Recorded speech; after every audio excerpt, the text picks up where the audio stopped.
la comtesse obsédée par le sang.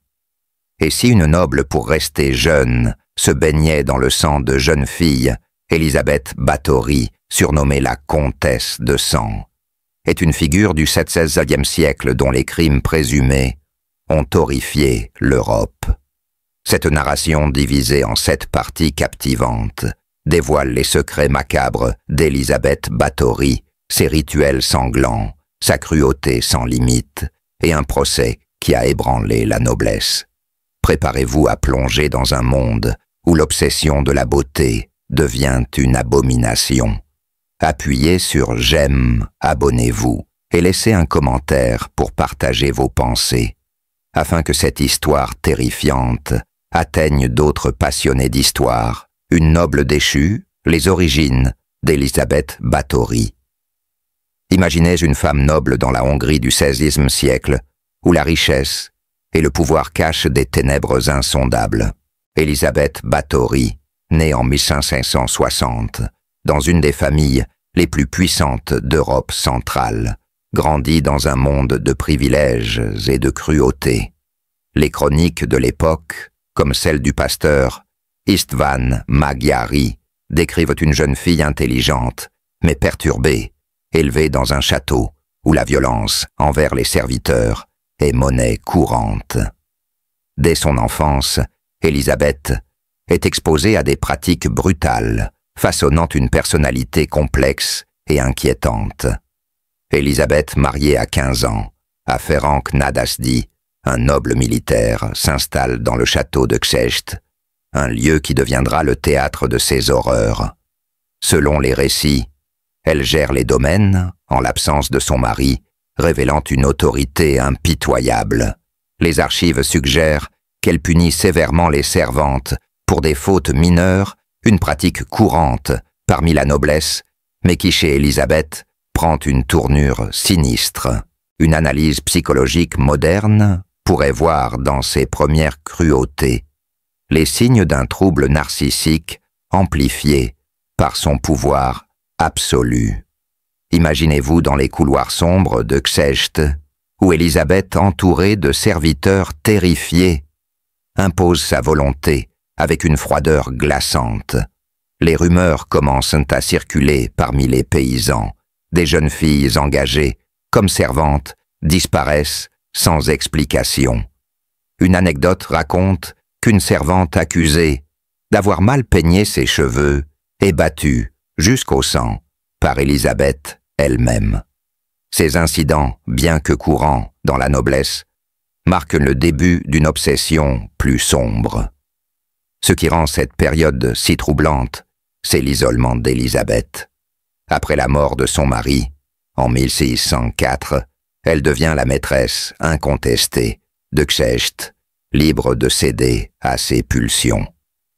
Les récits, bien que parfois exagérés, suggèrent qu'elle commence à expérimenter des rituels étranges, influencés par des superstitions sur la jeunesse éternelle. Une analyse moderne pourrait lier ces comportements à une peur pathologique du vieillissement, amplifiée par une société obsédée par la beauté féminine. Pour les habitants de Ksecht, Élisabeth est une figure à la fois respectée et crainte. Les paysans dépendants de sa protection n'osent pas défier son autorité même. Lorsque les disparitions s'accumulent, les premières rumeurs de bains de sang émergent chuchotées dans les villages voisins. Ces récits, bien que non confirmés à ce stade, reflètent une vérité inquiétante. Élisabeth Báthory glisse vers une obsession qui transformera son château en un lieu d'horreur. Si ces débuts vous glacent le sang, attendez de découvrir comment ces rituels macabres ont pris forme, faisant d'elle une légende terrifiante. Les rituels macabres, l'obsession d'Élisabeth Báthory. Si les origines troublantes d'Élisabeth Báthory vous ont captivé, attendez de découvrir comment son obsession pour la jeunesse éternelle l'a conduite à des rituels si terrifiants qu'ils ont fait d'elle une légende d'horreur.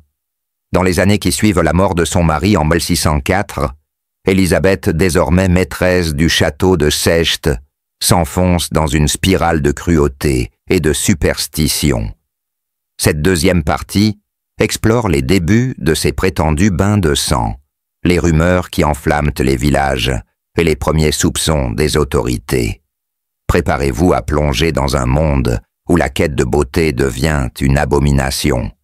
Si cette histoire vous glace le sang, appuyez sur j'aime, abonnez-vous et laissez un commentaire pour partager vos pensées. Après la mort de Ferhang Nadasdi, Elisabeth Báthory, alors âgée d'environ 44 ans, se retrouve seule à la tête du vaste domaine de Ksecht. Les chroniques de l'époque, comme celle du pasteur István Magyari, décrivent une femme d'une beauté saisissante mais terrifiée par le passage du temps.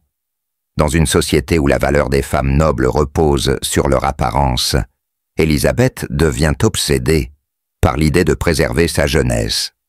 Selon des récits, probablement amplifiés par la légende, elle se tourne vers des pratiques occultes influencées par des serviteurs superstitieux et des alchimistes douteux. Imaginez-vous dans les salles sombres de Secht où Élisabeth, entourée de miroirs, scrute les premières rides sur son visage. Les archives, bien que fragmentaires, suggèrent qu'elle consulte des sorcières et des guérisseurs cherchant des remèdes pour défier l'âge. Une anecdote raconte qu'une servante, en peignant ses cheveux, lui arrache un cheveu, provoquant une rage incontrôlable.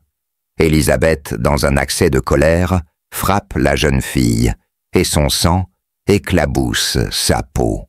Selon la légende, elle remarque que sa peau semble plus douce à cet endroit, plantant la graine d'une obsession macabre, le sang des vierges, comme élixir de jeunesse.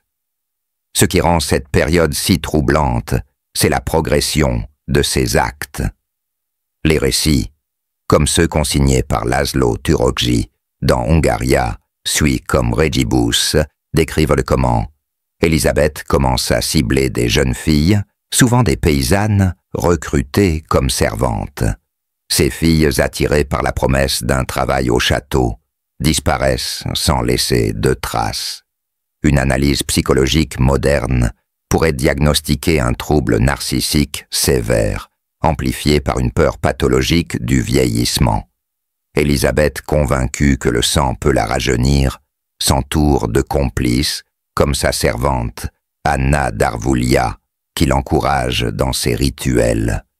Les rumeurs de disparition s'intensifient dans les villages environnants. Les paysans terrifiés chuchotent que le château de Ksecht est maudit, que des cris résonnent la nuit.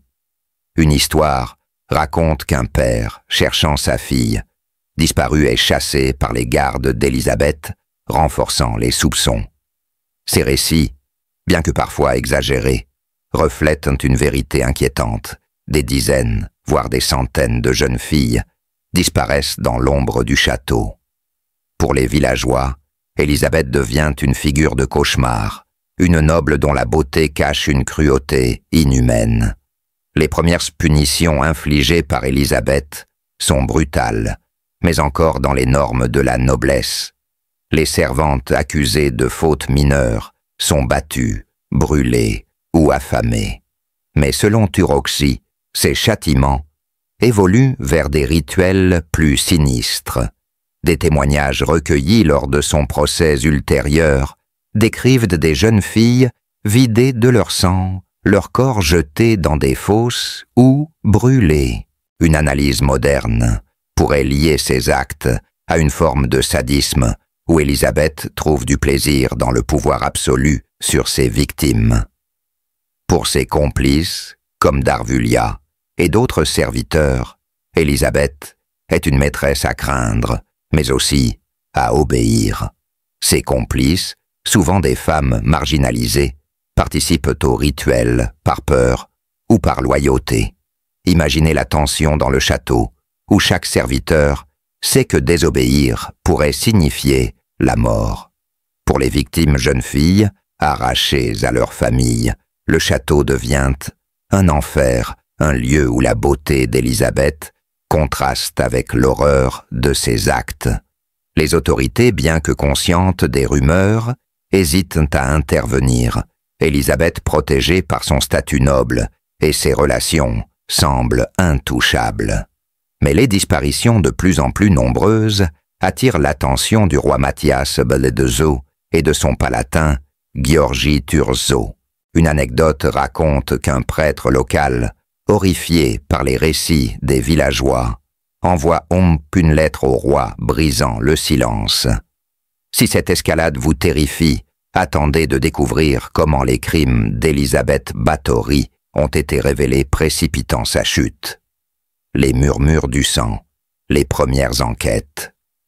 Si les rituels macabres d'Elisabeth Báthory vous ont horrifié, attendez de découvrir comment les rumeurs de ces crimes ont fini par atteindre les autorités, déclenchant une enquête qui a ébranlé la noblesse hongroise.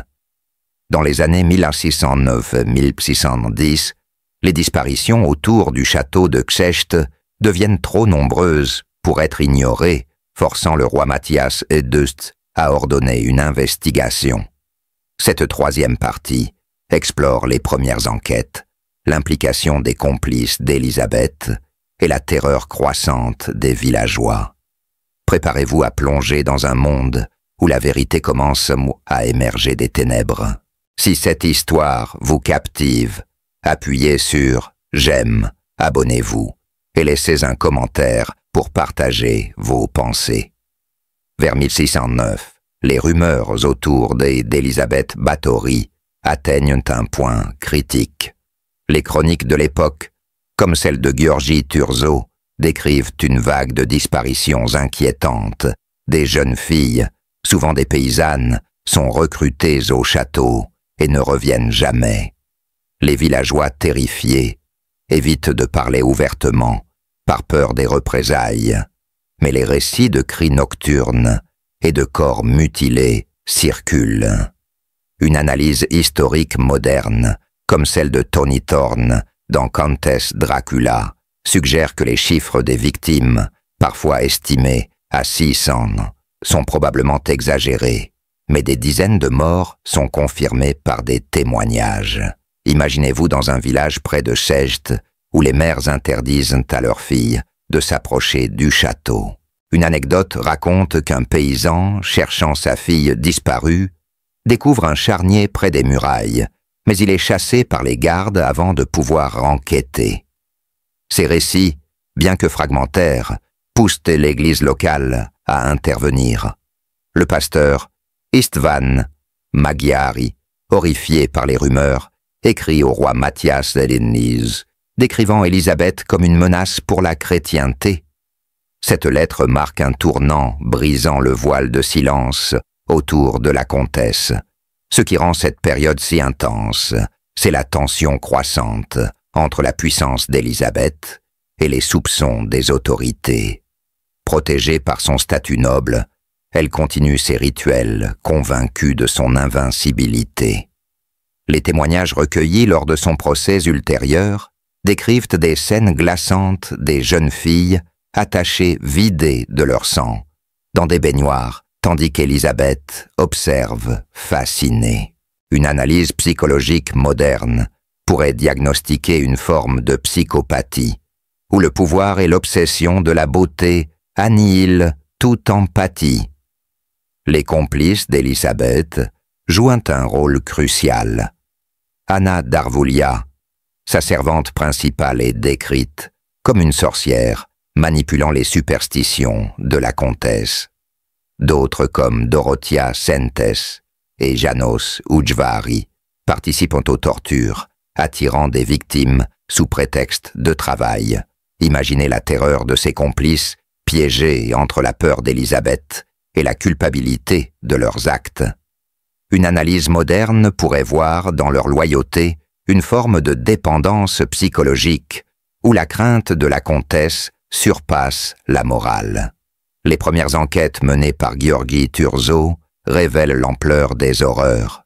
Selon les archives, Thurzo envoie des émissaires interroger les villageois qui décrivent des jeunes filles attirées par des promesses d'emploi, puis disparues. Une anecdote raconte qu'un serviteur, fuyant Sechte, confesse avoir vu des corps entassés dans une cave. Ces témoignages, bien que terrifiants, sont difficiles à prouver sans pénétrer dans le château, où Élisabeth reste intouchable. Pour les villageois, le château devient un lieu maudit, un symbole de la cruauté nobiliaire. Les rumeurs de vampirisme émergent alimentées par la superstition médiévale. Élisabeth, avec sa beauté intacte malgré ses 50 ans, est accusée d'avoir conclu un pacte avec le diable.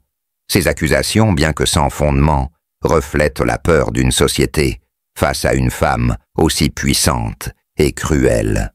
Si cette enquête vous glace le sang, attendez de découvrir comment l'arrestation d'Elisabeth Báthory a révélé l'horreur de ses crimes.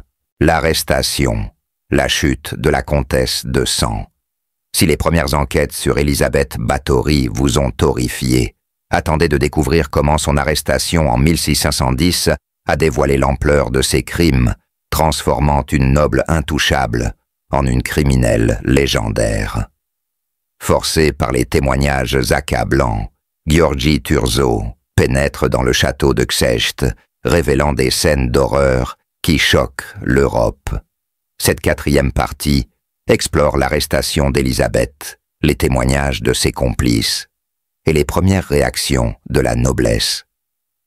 Préparez-vous à plonger dans un monde où la vérité dépasse l'imagination. Si cette histoire vous captive, appuyez sur « J'aime », abonnez-vous et laissez un commentaire pour partager vos pensées. Le 30 décembre 1610, György Thurzó, palatin de Hongrie, entre dans le château de Ksecht avec une escorte armée. Selon les archives rapportées dans The Case of Elizabeth Báthory par Kimberly Craft, il découvre une scène macabre des corps de jeunes filles, certaines encore vivantes, torturées et vidées de leur sang. Les salles du château, autrefois opulentes, sont tachées de sang avec des instruments de torture éparpillés. Une analyse historique moderne suggère que bien que les récits soient amplifiés, les preuves matérielles, corps, baignoires et outils, confirment l'horreur des crimes d'Élisabeth. Imaginez-vous dans le château où Thurzó, horrifié, trouve Élisabeth impassible, comme si elle ne voyait rien d'anormal dans son œuvre. Les témoignages des survivantes recueillis lors de l'enquête décrivent des tortures inimaginables, des filles battues, brûlées ou vides de leur sang, dans des rituels orchestrés par Élisabeth. Une survivante raconte comment elle fut forcée de regarder ses compagnes mourir, Élisabeth, observant avec une fascination froide. Une analyse psychologique pourrait interpréter ce détachement comme un signe de psychopathie, où la comtesse voit ses victimes comme des objets pour satisfaire son obsession. Ce qui rend cette période si dramatique, c'est la chute soudaine d'Élisabeth.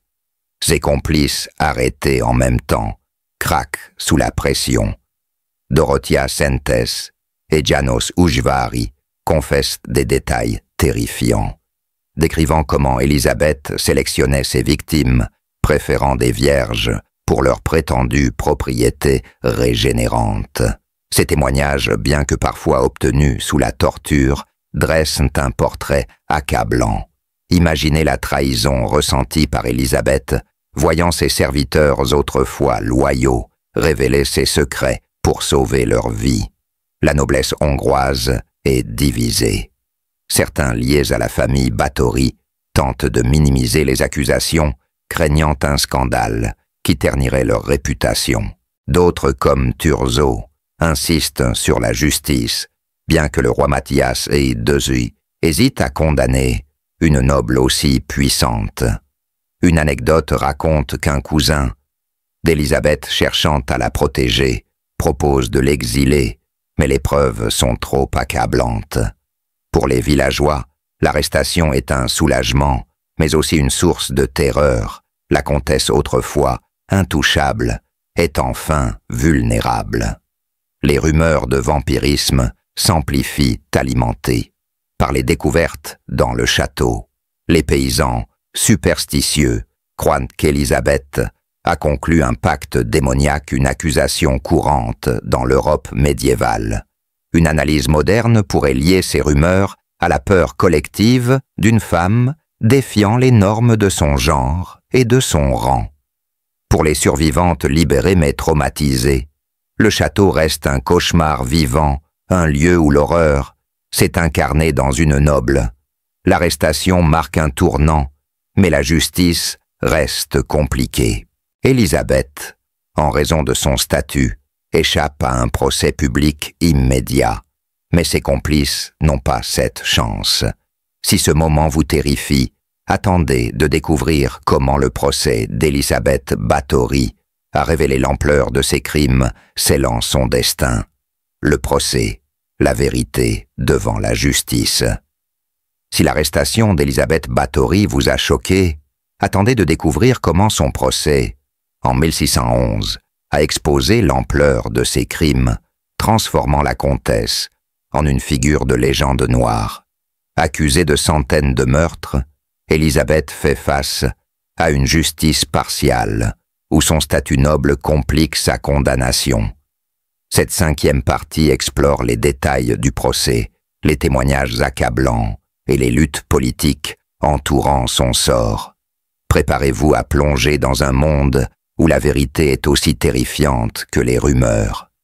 Si cette histoire vous captive, appuyez sur « J'aime », abonnez-vous et laissez un commentaire pour partager vos pensées. En janvier 1611, le procès d'Élisabeth Báthory s'ouvre à Bitcha sous la supervision de Gheorghi Thurzo. Selon les archives rapportées par Kimberly Craft, plus de 300 témoins, dont des serviteurs des survivantes et des villageois, témoignent contre la comtesse. Les accusations sont accablantes, torture, meurtre et rituels de sang, impliquant des centaines de victimes. Les complices d'Élisabeth, comme Dorothea Sentes et János Ujvari, confessent sous la torture, décrivant des scènes de cruauté inimaginables des jeunes filles, vidées de leur sang, leur corps jetés dans des fosses ou brûlés. Imaginez-vous dans une salle de tribunal bondée, où les témoins tremblants décrivent les horreurs du château de Ksecht. Une survivante raconte comment Élisabeth l'obligeait à collecter le sang de ses victimes dans des bassines, croyant que cela préserverait sa jeunesse. Ces témoignages, bien que parfois obtenus sous la contrainte, dressent un portrait glaçant. Une analyse psychologique moderne pourrait voir dans l'obsession d'Élisabeth une forme de délire où la superstition et le narcissisme se mêlent pour justifier ses actes. Ce qui rend ce procès si complexe, c'est le statut d'Élisabeth. En tant que noble, elle échappe à un procès public et n'est pas interrogée directement. Ses complices, cependant, sont condamnés à mort. Sentes et Ujvari sont exécutés de manière brutale, leurs corps brûlés. Élisabeth, protégée par sa famille, est placée en résidence surveillée dans son château. Une anecdote raconte qu'un noble le scandalisé par cette clémence demande sa mise à mort, mais le roi Mathias II, craignant un soulèvement des Báthory, refuse. Pour la noblesse, le procès est un scandale. Certains, comme les cousins d'Élisabeth, tentent de discréditer les témoignages affirmant qu'ils sont exagérés pour nuire à la famille. D'autres, horrifiés, soutiennent la justice, voyant en Élisabeth une menace pour l'honneur nobiliaire. Les villageois, eux, célèbrent la fin de son règne de terreur, mais les rumeurs de vampirisme persistent, amplifiées par les récits du procès. Une analyse moderne pourrait lier ces rumeurs à une peur collective des femmes puissantes, perçues comme des monstres lorsqu'elles outrepassent leur rôle. Pour les survivantes, le procès est une maigre consolation. Traumatisés, beaucoup ne retrouvent jamais une vie normale, hantée par les horreurs de Ksecht. Les témoignages, bien que cruciaux, exposent leur douleur au public ajoutant à leur souffrance. Imaginez leur angoisse, relatant leurs cauchemars devant une foule de juges indifférents. Pour Élisabeth, enfermée dans son château, le procès marque la fin de son pouvoir, mais non de son mystère. Les récits du procès diffusés à travers l'Europe font d'Élisabeth une figure de légende. Les chroniqueurs, comme Laszlo Turoczi, amplifiant ses crimes, la transformant en un monstre vampirique. Si ce procès vous bouleverse, attendez de découvrir comment Élisabeth Báthory a passé ses dernières années seule dans une prison de pierre. La prison de pierre, les dernières années d'Élisabeth Báthory. Si le procès d'Élisabeth Báthory vous a choqué, attendez de découvrir comment elle a passé ces dernières années, enfermée dans une solitude oppressante, transformée de comtesse en prisonnière. Après sa condamnation, en 1611, Élisabeth est emmurée dans une chambre de son propre château, où elle vit ses derniers jours dans l'isolement. Cette 6e partie explore sa réclusion, son état psychologique et les premières rumeurs qui font d'elle une figure vampirique. Préparez-vous à plonger dans un monde où une femme autrefois puissante devient une ombre hantée par ses crimes. Si cette histoire vous captive, appuyez sur « J'aime », abonnez-vous et laissez un commentaire pour partager vos pensées. Après le procès, Élisabeth Báthory est condamnée à une réclusion à vie dans une chambre scellée du château de Szeged. Selon les archives rapportées par Tony Thorne dans Countess Dracula, elle est enfermée dans une pièce sans fenêtre avec une petite ouverture pour la nourriture. Cette punition, bien que clémente pour une noble, est une torture psychologique. Élisabeth, habituée au luxe et au pouvoir, est réduite à une existence de confinement. Une analyse psychologique moderne pourrait voir dans cet isolement une punition cruelle pour une personnalité narcissique privée de l'admiration qui alimentait son ego. Imaginez-vous dans cette chambre sombre où Élisabeth, désormais dans la cinquantaine, passe ses journées seule, hantée par ses souvenirs. Les récits suggèrent qu'elle refuse de manger pendant de longues périodes, peut-être par défi ou par désespoir. Une anecdote raconte qu'un garde, entendant ces murmures, rapporte qu'elle parlait à des ombres, peut-être les fantômes de ses victimes. Une analyse moderne pourrait interpréter ces comportements comme des signes de dépression ou de délire exacerbés par la solitude et la culpabilité. Ce qui rend cette période si poignante, c'est le contraste entre son passé opulent et sa chute. Élisabeth, autrefois crainte et admirée, est désormais une paria, même pour sa famille. Ses enfants humiliés par le scandale évitent de la mentionner, tandis que la noblesse hongroise cherche à effacer son nom. Les villageois, eux, continuent de propager des récits terrifiants, décrivant le château comme hanté par les âmes des victimes d'Élisabeth. Ces rumeurs, amplifiées par la superstition, donnent naissance au mythe de la comtesse de sang. Les complices d'Élisabeth, exécutés ou emprisonnés, ne peuvent plus la protéger. Les archives mentionnent que certains, avant leur mort, ont confessé des détails supplémentaires, décrivant comment Élisabeth utilisait des miroirs pour admirer sa peau après ses bains de sang. Ces témoignages, bien que parfois douteux, alimentent la légende. Pour les survivantes libérées mais marquées à vie, le souvenir d'Élisabeth reste une blessure ouverte. Imaginez leur douleur vivant dans l'ombre d'un château où elles ont vu l'horreur. L'Église, scandalisée par les crimes, contribue à la mythification d'Élisabeth. Les prêtres locaux comme Istvan Magyari prêchent contre elle, la dépeignant comme une sorcière ou une vampire. Ces accusations, bien que sans preuve, reflètent la peur d'une société face à une femme dont la cruauté défie l'imagination. Une analyse moderne pourrait lier ces récits à une misogynie ambiante, où les femmes puissantes sont souvent diabolisées. Pour Élisabeth, la réclusion est une lente agonie. Les récits divergent sur son état mental. Certains décrivent une femme brisée, d'autres une comtesse défiant jusqu'au bout. Une anecdote raconte qu'elle écrivait des lettres jamais envoyées, proclamant son innocence. Si ces dernières années vous bouleversent, attendez de découvrir comment la légende d'Élisabeth Báthory a survécu, transformant une noble en un monstre éternel. La légende immortelle. Élisabeth Báthory, monstre éternel.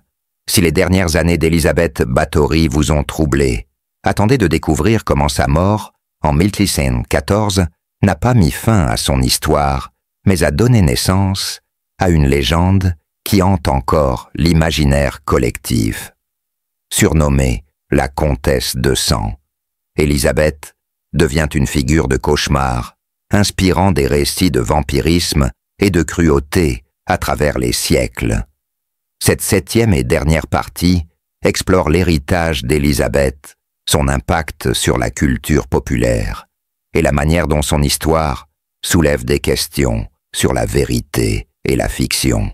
Préparez-vous à plonger dans un monde où une femme devient un symbole intemporel d'horreur. Si cette histoire vous a secoué, appuyez sur « J'aime », partagez-la et laissez un commentaire pour nous dire ce qui vous a le plus choqué. Abonnez-vous pour découvrir d'autres récits historiques aussi troublants. Élisabeth Báthory meurt seule dans sa chambre, scellée en août 1614, à l'âge de 54 ans. Selon les archives, son corps est retrouvé par un garde sans signe de lutte, suggérant une mort naturelle, peut-être due à la malnutrition ou à l'épuisement. Mais sa mort ne met pas fin à son histoire. Les chroniques de László Töröcsy, publiées des décennies plus tard, amplifia ses crimes, la décrivant comme une vampire se baignant dans le sang pour rester jeune. Ces récits, bien que probablement exagérés, font d'Élisabeth une figure légendaire, à la croisée du mythe et de la réalité. Imaginez-vous dans une taverne du XVIIe siècle, où un conteur narre l'histoire de la comtesse de sang, décrivant un château hanté par les âmes de ses victimes.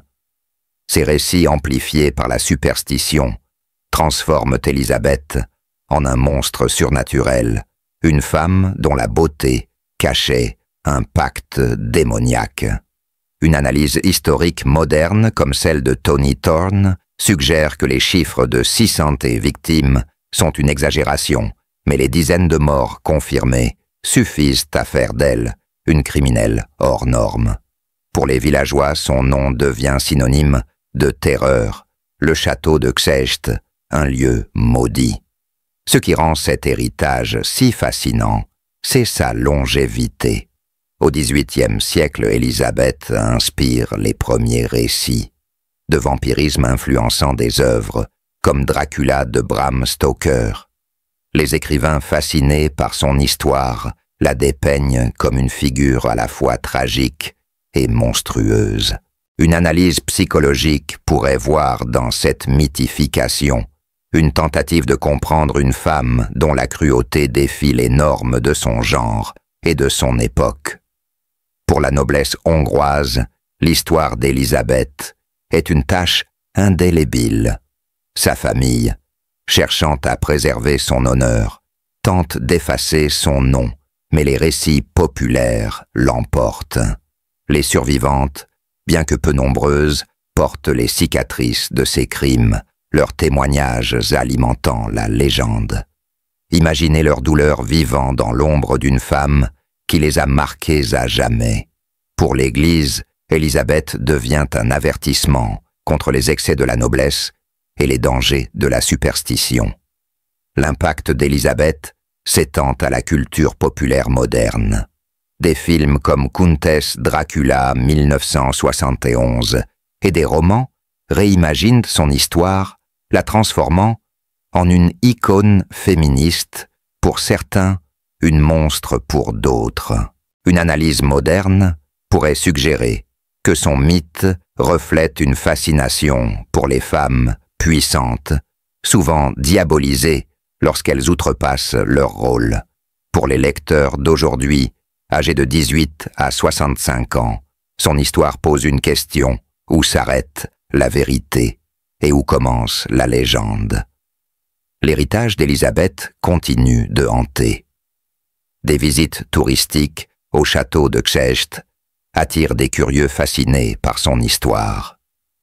Les récits de vampirisme, bien que dénués de preuves, capturent une vérité essentielle. Élisabeth était une femme dont l'obsession pour la beauté a engendré une horreur indicible. Si cette légende vous a bouleversé, partagez-la avec ceux qui aiment explorer les recoins sombres de l'histoire. Appuyez sur j'aime, laissez un commentaire sur ce qui vous a le plus choqué et abonnez-vous pour découvrir d'autres récits historiques aussi troublants.